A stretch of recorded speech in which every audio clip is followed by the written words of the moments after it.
Ponyfans.com here with quarterback Kyle Padron. Kyle, you account for 5 touchdowns the other day against Washington State. How much did that do for your confidence and also for the confidence of this offense as it continues to click and gel going forward into the season? Yeah, I mean, it just shows what we can do. It shows that we can go out and execute, and we're going to be a dangerous offense if we do that every week, and just being consistent with it. 2 weeks ago, you beat UAB largely by giving the ball to Zach Line, who runs for 122 yards. This past week, you beat Washington State largely through the air. What does that say about the versatility and the growth of this offense and its ability to attack defenses in different ways? Yeah, with our stable of backs, I mean, we got 4 guys that go in there and play every week, so it keeps defenses off balance is what it does. TCU is going to have a fast defense, so we're going to have to try and keep them off balance as much as possible and try and beat them through the air and on the ground. So even with the departure of guys like Emmanuel Sanders and Sean Bray McNeil, can this offense be as versatile and explosive as last year's? Yeah, I think we can be better. I mean, last week was a good week for us offensively, and I mean, I still miss some throws that should be made, and that makes us go up to about 350, almost 400 yards passing if I make those throws. So it just shows how dangerous we can be, and if we excel at the top level, we're going to be a good offense. You've talked for the first few weeks of the season about getting this offense to really click, and you put up 35 this week against a Pac-10 team with some big guys up front. How close do you feel this offense is to really getting in sync and hitting that gear that you're looking for? Yeah, we're a few missed throws and a couple routes run wrong and just a few plays away from being a great offense. I mean, the great offenses don't mess up. They don't make mental mistakes. So we just got to limit those mental mistakes, and physically we're a good team, and we just got to go out there and execute.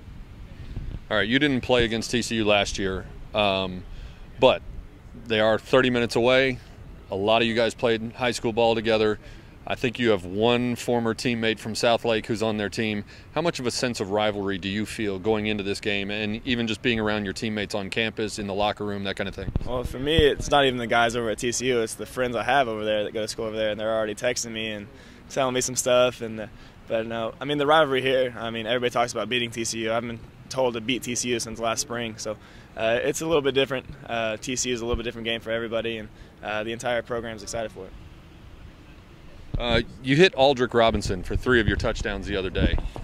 How much of that was simply what you saw in the Washington State offense, and how much of that was you looking for Aldrick? Are you trying to identify one guy as sort of your go-to guy like you had with Emmanuel last year? I wouldn't say just a go-to guy, but I told Al before the game that it was time for me and him to have a breakout week, and Coach Jones called some plays going his way, and I mean, on a couple plays it was between him and DJ, which was my read, and Al obviously has the speed to get by some defenses, so he was wide open. I just connected with him. All right, last year you did have a nice seat for the TCU game, sitting there watching from the sideline. What did you see?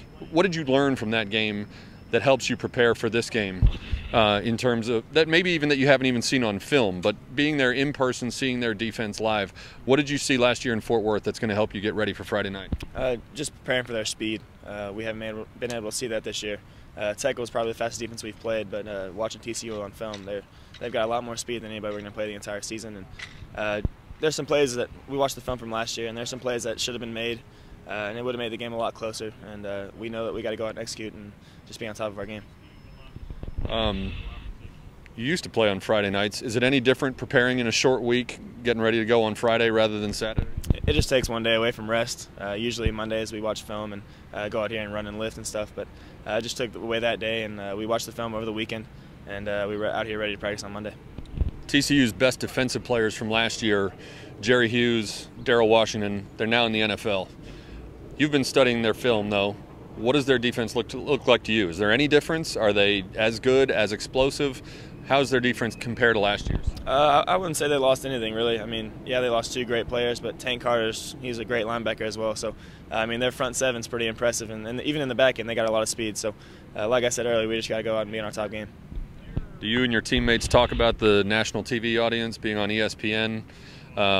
The exposure you can get facing the number 4 team in the country this week? Well, it's good exposure for both programs. Playing on Friday night, I think this might be the only game on Friday. I can't remember, but I mean, the guys aren't really talking about it as much as we were playing against Tech, the first game on ESPN, and I mean, we're kind of come accustomed to it. Last year, the Hawaii Bowl, and then against Tech, and we're just ready for the challenge. TCU's coming over here, and we're gonna have a good game.